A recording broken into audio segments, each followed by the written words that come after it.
Now,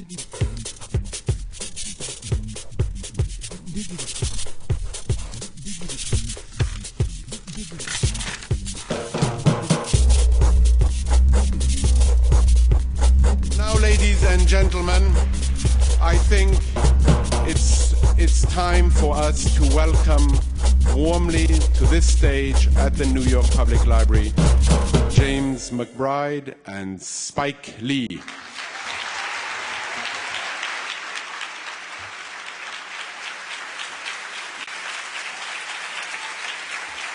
What I'd like to do to start the evening is ask James McBride, first of all, when did you start reading or thinking about the Second World War? When I was a little boy, I had an uncle who used to talk about the Italians. When he got drunk, he would start talking, and he'd say they loved us in Europe, and they loved the colored man over there, and so forth. And he died when I was a boy. When I got grown, I decided to investigate some of the stories he talked about and discovered the 92nd Division. Long and short of it is, after interviewing them, I moved to Italy for 6 months with my family and studied the war from the perspective of the Italians, and then created the book, which came out in 2002. And then I was driving down the street in Pennsylvania, and the phone rang, and I heard a voice say, "This is Spike Lee." I thought it was my buddy Damon messing around, you know.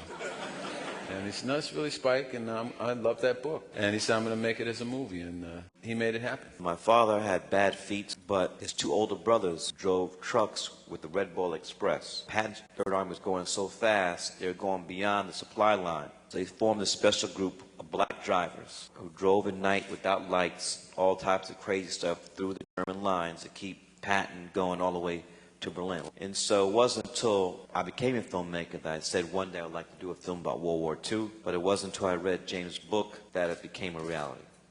John Wayne begins The Miracle of Santa Anna. It says, "Pilgrim, we fought for this country too." John Wayne is that icon, the heroic white man who could do anything, especially the West of John Ford. He's kicking those savages' butts.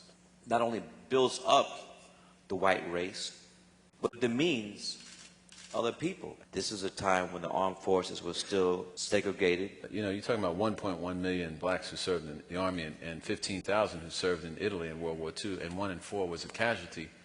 They understood that they weren't going to get the kind of credit they deserved. They understood that they were, victims of segregation and racism and so forth. They fought because they thought that it would drive a chink into this sort of cement block of racism that existed in America. It's a movie about friendship, really. It's not even about black soldiers. It's about the friendship of a little Italian boy.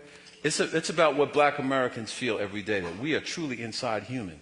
Now, what our face makes us a political statement. But inside, we are the same, and that's why this soldier and this boy are the same. By putting the child in these films, we could see the effect of war. We had never done a World War II film. We'd never done battle scenes, but I was not concerned about that.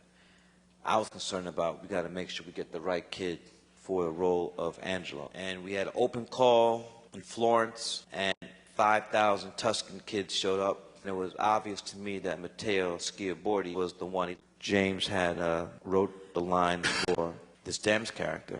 So it's a shame I feel more at home in a foreign country than I do my own. And you felt that it was important to make that movie in Italy. It took place in Italy. We were able to shoot at several locations where events took place, specifically the massacre, which happened August 12, 1944, where the 16th Division of the SS slaughtered 560 innocent civilians, mostly elderly men and women and children. The audience subliminally understands. They feel that this is real, this is authentic. Well, in some sense, the work you're doing is similar to what good historians do. Good historians try to make the silences of history speak. We got a true validation from Buffalo soldiers who've seen the film, the Tuskegee Airmen that's seen the film.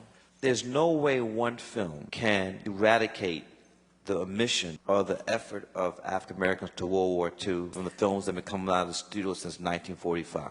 But hopefully with this film, there'll be a reawakening, because there's many more stories.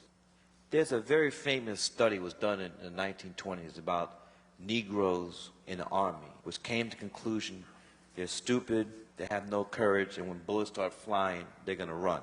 They also thought that the white commanders that oversee these black troops should be from the South. Right. Because the Army brass thought that they had more experience dealing with the Negro. So that was a recipe for disaster, because you had these redneck crackers who thought these black soldiers were subhuman. The 92nd has always been seen. Time magazine called them the hapless 92nd. I mean, they were really ridiculed. And that was something that these men most of them went to their graves with a great deal of anger about it. Because you know what? Unless a white person says it happens, it don't happen. Uh-oh. Why do you think it is correct to say that this film is really a film about redemption? The film was about many things, and as I said before, it's a miracle this film got made. And we counted 18 miracles that occur in this film. Thank you very much. Thank you.